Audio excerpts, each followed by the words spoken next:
Early season race, you're notoriously a late season racer. What was different for you to be in Abu Dhabi for this event? What have you done different over the pre-season? You know, for me this year I've come in a lot fitter than I have in the previous years after racing so well towards the end of last year and being in such good shape last year. And so I'm kind of using that momentum coming into this year.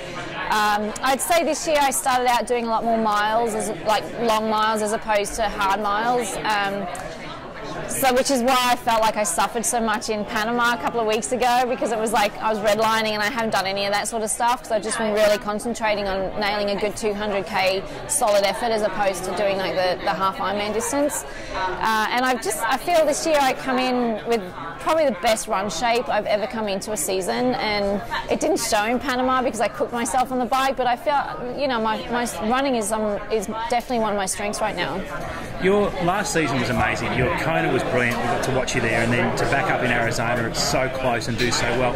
Do you really feel now that you've come of age as an athlete in terms of your long course experience and what you can put up for results? Yeah, I feel like I've finally learned how to race the Ironman distance, and I wouldn't say I'm unnatural at like going into racing and just knowing what to do and straight off the bat. Like Chrissy came into Ironman and it was just an organic experience for her. I mean, she knew it straight away, and for me it's been a little more tailored. I've had to change a few different things, and so for me, like, I feel over the years I've progressed as an athlete, not only in my strength and conditioning as an Ironman athlete, but also in the way I approach the racing. And I remember my first Ironman race, I mean, obviously it was in Kona, and I'd never raced a marathon or even run a marathon, so that whole concept in my head was like, oh my God, I'm doing a marathon at the end of this huge bike, and I just couldn't get my head around that. And now I'm like, oh yeah, a marathon, it's not such a big deal. So it's that whole change, it's a shift in the mentality as well as the physical side that I feel I've kind of got a big grasp on now as opposed to when I started the sport.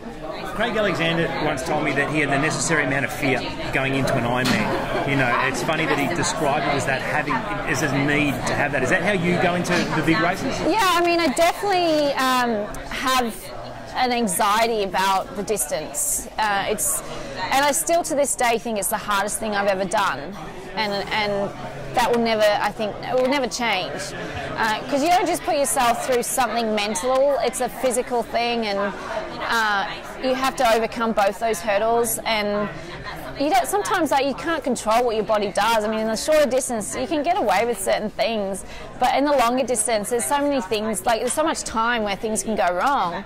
And for me, that's what's happened in the past. I've had things where uncontrollable things with my body which I didn't anticipate, which had gone wrong. And so for all those reasons, I go in with a little bit of anxiety, just thinking, oh my God, what is going to go wrong? Or I hope I got over what went wrong last time. But some things, some other things may come up. So yeah, I agree with the fact that there is this element of fear.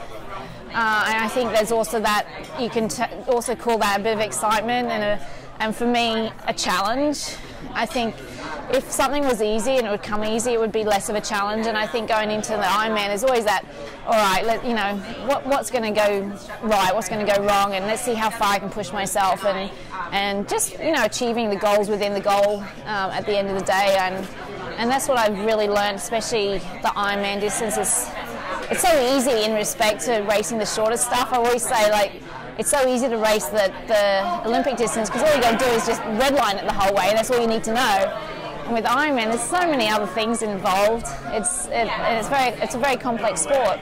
So this year, I find this year fascinating. Chrissy's out of the equation, which essentially I think the girls were getting closer. I think you guys were getting closer to her, and maybe you would have tipped her over at some point. However, the likes of yourself, Rennie Carfrae, Rachel Joyce, Caroline Steffen, I mean, there's this amazing raft of athletes that are going to continually bump heads this season, starting with Abu Dhabi, off to Ironman Melbourne, and then around the world till we get to Kona. Does that give you obviously some inspiration and some motivation, knowing that you're going to be battling some epic athletes? Yeah, I mean, I was actually very disappointed to hear that Chrissy wasn't going to be racing this year. I'd said before knowing that information, that I really think someone's going to beat Chrissy this year, and I was keen for it to be me. And so there was an element of disappointment when she decided to take this year out. But in the same respect, it's exciting. It definitely changes the dynamics of who's going to be, the next Queen of Kona. And I feel there's definitely that window of opportunity now, which, I guess in a way it kind of was always taken away from us, given Chrissy's strength in the sport. And everyone sort of knew we were racing for second place, or at least that was, the impression that we were given. And I think Chrissy was definitely going to get beat this year. But, we'll get a chance again sooner or later. but yeah, I feel it's great having these girls who are going to, we're so close and really pushing each other, and it's almost going to be like the men's race for a change, as opposed to how it's been in the past, where there's been such a huge gap between placings. One last question before I let you go. I read with interest Doc Sutton's article on the Team BB website, just about how many times Chrissy went to the well, and how many times Caroline Steffen goes to the well, and how hard they race. You're one of these athletes that, when you're on, it's on, and how many times can you go to that place that you've got to get yourself to get the big results? I mean, is there a finite supply for you, or do you feel energised after you take some time out after each performance?